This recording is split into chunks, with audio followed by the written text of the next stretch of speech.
اعوذ باللہ من الشیطان الرجیم بسم اللہ الرحمن الرحیم۔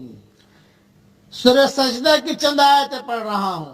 آیت نمبر 11، آیت نمبر 12، آیت نمبر 13، آیت نمبر 14۔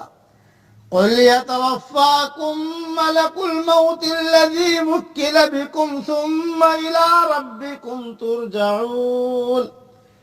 کہہ دیجئے کہ تمہیں موت کا فرشتہ فوت کرے گا جو تم پر مقرر کیا گیا ہے، پھر تم سب اپنے پروردگار کی طرف لوٹائے جاؤ گے۔ وَلَوْ تَرَىٰ إِذِ الْمُجْرِمُونَ نَاكِسُو رُءُوسِهِمْ عِندَ رَبِّهِمْ، کاش کہ آپ دیکھتے جبکہ گنہگار لوگ اپنے رب تعالیٰ کے سامنے سر جھکائے ہوئے ہوں گے۔ ربنا ابصرنا وسمعنا فرجعنا نعمل صالحا انا موقنون، کہیں گے کہ ہمارے پیارے رب، ہم نے دیکھ لیا اور سن لیا تو ہمیں واپس لوٹا دے، ہم نیک اعمال کریں گے، ہم یقین کرنے والے ہیں۔ وَلَوْ شِئْنَا لَآتَيْنَا كُلَّ نَفْسٍ هُدَاهَا، اگر ہم چاہتے تو ہر شخص کو ہدایت نصیب فرما دیتے۔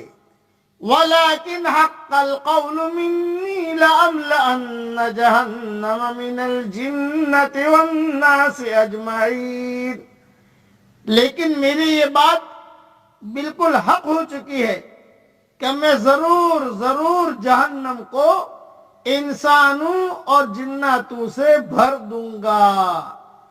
فَذُوقُوا بِمَا نَسِيتُمْ لِقَاءَ يَوْمِكُمْ هَٰذَا، اب تم اپنے اس دن کی ملاقات کے فراموش کر دینے کا مزہ چکھو۔ اِنَّا نَسِينَاكُمْ، ہم نے بھی تمہیں بھلا دیا۔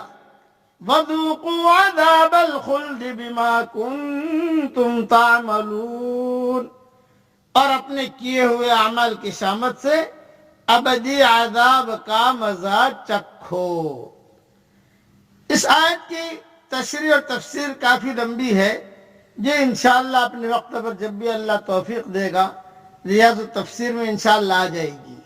لیکن اتنا بتا دوں، یہ جو اللہ نے کہا کہ ہم نے بھی تمہیں بھلا دیا، یعنی جس طرح تم ہمیں دنیا میں بھلائے رہے، آج ہم بھی تم سے ایسا ہی معاملہ کریں گے۔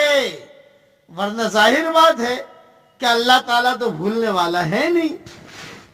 دوسری اہم بات، موت کا آنا یقینی ہے، فرشتے کا آنا یقینی ہے، اس لیے اللہ تعالیٰ بار بار موت، آخرت کو اللہ تعالیٰ بیان فرماتے ہیں۔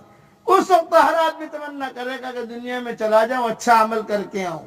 دوسری جگہ فرماتے ہیں حَتَّى إِذَا جَاءَ أَحَدَهُمُ الْمَوْتُ قَالَ رَبِّ ارْجِعُونِ لَعَلِّي أَعْمَلُ صَالِحًا فِيمَا تَرَكْتُ كَلَّا إِنَّهَا كَلِمَةٌ هُوَ قَائِلُهَا وَمِن وَرَائِهِمْ بَرْزَخٌ إِلَىٰ يَوْمِ يُبْعَثُونَ، موت کا وقت آئے گا تو بے ایمان، بے دین، بے نمازی، جو بھی اللہ کے حکامات کو توڑنے والے ہیں، توڑنے والیاں ہیں، وہ کہیں گے اللہ پاک واپس بھیج دے، اللہ پاک واپس بھیج دے، اچھے عمل کر کے آئیں گے۔ اللہ تعالیٰ کہیں گے کہ اب نہیں، تمہارا وقت جو ہے پورا ہو گیا۔ پوری تشریح، پوری آیت کا خلاصہ ایک ہی بات ہے، خدا کے یہاں اس اعتراف کی قیمت ہے جو بغیر دیکھے کیا گیا ہو۔ دیکھنے کے بعد جو اعتراف کیا جائے اس کی کوئی قیمت نہیں ہے۔ اس لیے اسی کو کہتے ہیں الذین یؤمنون بالغیب، غیب کی باتوں پر ایمان لانا۔ اللہ تعالی ہمیں ایسا ایمان نصیب فرمائے کہ اس کے بعد کفر نہ ہو، اور ایسی ہدایت دے کہ اس کے بعد گمراہی نہ ہو، اور ایسی عزت دے کہ اس کے بعد ذلت نہ ہو، اور ایسی ترقی دے کہ اس کے بعد تنزلی نہ ہو، اور اللہ ہم سب کو ایسا قرب دے کہ اس کے بعد اللہ سے دوری نہ ہو۔ اور ہم سب کے لیے جنت الفردوس کا اللہ فیصلہ فرمائے.